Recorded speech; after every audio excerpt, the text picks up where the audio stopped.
Hey guys, Robert and Ingrid here, and no movie reviews, nothing like that. Instead, we're doing another discussion point. Let me fix this. Yep, something that Ingrid here really want to talk about, an article she had found. You want to get the intro going? Yeah, basically I was just scanning through my Twitter feed like you do, and I ran across an article by Polygon, which should already set off warning bells, basically talking about how Kingdom Hearts fails most of its women, and well, being a longtime fan of the series, I was like, huh? And I'm a casual fan. Fortunately, I ran across this tweeted by somebody else in the fandom who was immediately starting to rebut its points right there, briefly. But this kind of set me off a little bit, so I guess I kind of wanted to do something of a response to the article. I'm not going to be reading it word for word, and there are going to be a lot of Kingdom Hearts spoilers in here, pretty major ones. Now, to point out, for this to set her off, that has to mean something. Yep, I do not anger easily. I know, for this, I mean, one, she's a big fan. I'm a casual fan, as I've mentioned before, but it's still, even hearing that, I'm just like, wait, what? I'm aware of what happened in 3, and I cannot think anything like that without maybe some points, which I'm betting they gloss over, and with, I think any other points, they're just twisting it for an agenda. Am I right? Huh. Well, I guess I'll start with sort of the overview of what I think of the article. Okay. Give credit where credit is due, it is based on some legitimate fan actions and does demonstrate at least a breadth of the series, but there's a lot of depth and context missing that makes it pretty clear that the author is really only looking at things on a surface level and is missing out on key parts of the series, and even hilariously at points is missing out on the depth to find points that actually could have helped the author's case, which I found kind of hilarious. That's what they always do. Let me ask, is the handling of Aqua a key moment? I'm just going on a limb and guessing, because I've already heard... Well, for one, that's sort of another point I'm going to give the article credit for, is that it does give credit to my two favorite gals, Aqua and Shion, but even then it kind of messes up in points. Oh boy, okay. Basically, the centerpiece of the article was how Kairi, basically the main girl was treated in Kingdom Hearts 3, and there is actually some legitimacy to the point here in that she was kind of framed that, oh, she's going to fight this time, like even by some of like the main Kingdom Hearts social media accounts. She ended up getting bodied pretty hard and outright killed by Master Xehanort. So that sort of failure of presentation was a legitimate point, but that doesn't mean that she just sat on her butt doing nothing. Like, she's the whole reason, basically, the team was able to come back, because she preserved Sora through the team basically getting completely bodied at Keyblade Graveyard Take 1. Exactly. So yeah, I mean, it's like, again, like you just said, yeah, it's one of those cases where it's like, oh, they built it, and I understand that regard about, oh, they built it up so they made it seem like she's going to be this uber badass and all that. It's not like she didn't fight at all, but it's just like, yeah, she didn't really do much of anything in some of the actual practical fighting. In other words, Monty Olam's Kairi from Dead Fantasy, this is not. Where she was a badass in that one, and, well, in that case, she becomes Naminé and becomes a badass, but still. Yeah. So this is not like that, where she's an uber badass. It's just a case where, she holds, and again, I have not played it. Does she still fight, though, in general? Or? She does actually do some fighting, and she actually does do a little bit of fighting. All right. I think, but this author is basically complaining that she didn't do enough. And one of the replies to the initial tweet I found it on was like, you're basically judging this character by the same way a shonen fan might judge character development by how powerful they happen to be, which is stupid. In other words, this person was hoping she was going to come steal the show, probably, right? Yeah, something like that. And then sort of after that, that's sort of the framing point used to talk about a lot of the other women in the Kingdom Hearts series, in which there's sort of a rapid fire here in the article, so I'm going to go rapid fire here. Okay, well, can we start with Aqua then? That's the most well-known of the characters? Aqua, yeah, she definitely does give credit where credit is due for the most part. However, she then kind of or whoever the author of the article is, I'm not sure if it's he, whoever. sort of goes on and says like, oh, well, she is pretty badass and whatnot, and she does get major roles throughout the series, but she's still pretty defined by sort of, I want to go after my friends, which actually is not entirely true, because one thing that the author doesn't acknowledge at all is 0.2 Birth by Sleep from one of the compilation things, which was basically a glorified tech demo for Kingdom Hearts 3, where we see Aqua's journey through the realm of darkness, where we kind of see her at the end of that resolving, like, you know what, I'm going to be a protector for everyone, and it's great because you kind of get to see inside her head and look at her struggles with self-doubt and stuff like depression, and it's just like, yeah, that part's really great. Now, you probably, if it wasn't for the rest of the writing, you probably could have written it off as, oh, the author didn't play that portion. But still, that's no excuse, even though it was the case. 0.2 is not long. Like, you can get through it in like 2 to 3 hours. I know. Yeah. So yeah, basically, I'm just saying, it's like, one could make that argument, but it's still no excuse. So yeah. So what about the other characters? Well, let's just say it mentions several women. Larxene it mentions as like the initial woman in the organization 13, yep, I remember where her. She sort of faults her for like, oh, well, she's the only woman there, although it later adds another woman in the form of Shion, who the article also gives some proper credit towards in her character arc and whatnot, but she's sort of like, hey, it's like, oh, well, Larxene was kind of like this like manipulative witch, which is definitely true, but at the same time, she has a wicked sense of humor and Chain of Memories and Kingdom Hearts 3, I'm aware and I of was that. laughing out loud. I am aware of that. I'm aware. And she also does this aware of the fact that she is getting more development in the form of El Reina from Union Cross, her somebody, which Union Cross comes up more, and I'm basically a hardcore player of that silly mobile game, so I'm definitely going to rip into that later, but yeah, it's like, this point would be valid if it didn't also apply to several other characters in the organization who also took like 15 years to get more of a backstory development, like Marluxia, who is also in Union Cross as Laurium, and then we also have two of the others in the organization, Luxord and Demix, who are implied to also be from this time period, but we haven't actually heard anything on them yet. So it's not like she's the only one. Exactly, and it's like, again, she's a woman, she should have gone it first. It's probably what this article is trying to say, right? Then like that, and she actually was one of the first in the set, of that particular set that had been neglected in Organization 13. And then now we get to more of the Union Cross stuff. Now, another point which there is some legitimacy is that there is a character called Strelitzia who was introduced in the story, and that seemingly as one of the new Union leaders, and then is like immediately killed off like a week later. Now, for someone like me who hasn't played it, what are you talking about exactly? Oh, you know what? Never mind. Just skip over that point. No. I'm just curious. I'm just. It's like you said, that's one of the mobile games, I think? Yeah, the mobile game, which basically is a prequel set in the really distant past, sort of explaining how, like, a lot of the stuff got to this point. Okay, that's what I was asking about. I was just asking about that. Yeah. Although, now, this is a free mobile game, right? Yeah, it is a free mobile game, but it does have microtransactions. No, thank you. I'm sorry. Oh, no, yeah, I understand. It's not really for everybody, but yeah. But it's good lore, though, right? The lore is pretty interesting if you can get past some of the slog. All right. Yeah, but yeah.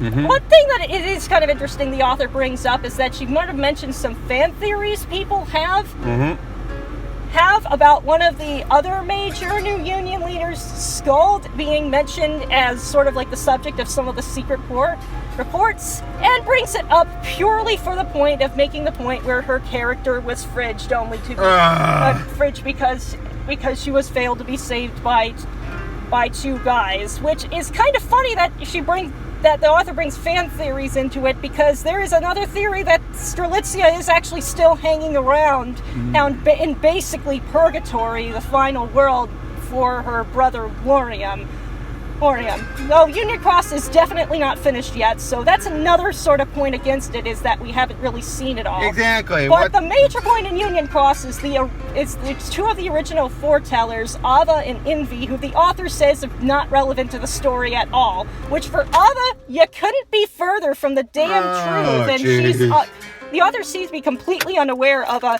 not long to watch take of the particular events from the perspective of these original foretellers back cover, in which we see that Ava in both incarnations is absolutely crucial, because she's the one who basically selects a bunch of Keyblade wielders to survive after the Keyblade Ward in order to regather the light. And while Envy is definitely more in the background, she's probably one of the most cool and collected of the foretellers. She's not really instigating any fights. In fact, at one point she has to defend herself from another one of the foretellers. So yeah, those gals are actually pretty damn awesome. Yep, but so basically so it was the article. It sounds again like you said, make some good points, but it's clear, like I said earlier, she went in with an agenda trying to push whoever it was who wrote this, trying to push it and basically trying to make it seem like, oh, they are mishandling a lot of these strong female characters, or not making them strong enough, right? Yeah. Another one that was brought up was Nominee, who was basically mentioned as, like, oh, she basically only exists to have stuff, like, related to Sora, which is... What? Well, yeah. Well, let's just say... That's not even true in Chain of Memories, since she helps out a lot in, like, Riku's story as well. Helps a lot in Riku's story as well, and if you actually look at the series, she's kind of quietly helping a lot from the sidelines. Yeah. Like in Coded, she's basically hid some data that helped them sort of figure out that they needed to round up the Guardians of Light in order to confront Master Xehanort, and kind of prompts that. And if you read an Ultimania article, after everybody got wiped, she's the one who summons the badass Lingering Will, of course, whom anyone who has played Kingdom Hearts 2 Final Mix will have fear struck into your hearts by my mere mentioning of that. Oh boy. And that's one of the things that helps turn the battle around. Again, we're probably going to get more details about that in the Remind DLC. Right.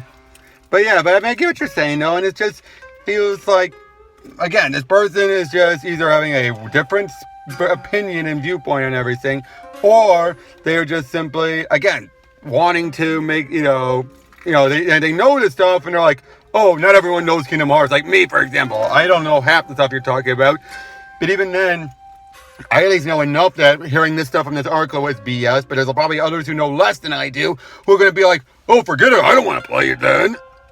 Or whatever. They're basically I think they're trying to cater to those who don't play it. We're just giving out the Polygon article. And what's kind of ironic is that they actually did a fairly funny video, like, before the release of Kingdom Hearts 3, where somebody else on their team actually does display a pretty significant amount of knowledge in the depth in the plot of the series, so apparently their authors are not even talking to each other. And then there's the most hilarious point where there is actually a fact I know that would help their case, and that's Marluxia Glorium was originally supposed to be a woman, but since him and Larxene are kind of like the main bad guys in Chain of Memories, they kind of wanted to avoid the unfortunate implications there. Which, yeah, the fact that the author doesn't know that fact that could actually help their case, is sort of a sign to me of, like, the lack of depth put into the Polygon. What do you research. expect? What do you expect? It's Polygon.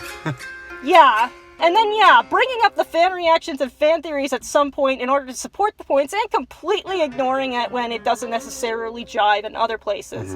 And I think one way to sort of end this, that's sort of inspired by the article itself, is sort of like, you know what? Kingdom Hearts really needs to get up to date with how better Disney is doing nowadays, and sort of brings up Frozen in... Okay, no argument there about Frozen, but... Sorry. But what's kind of hilarious is that it brings up Frozen because it was one of the worlds in Kingdom Hearts 3. What's hilarious is that Frozen, in its execution in Kingdom Hearts 3, actually was one of the weakest worlds in Kingdom Hearts 3. Despite having some things going for it, like a basically almost movie exact... Retelling?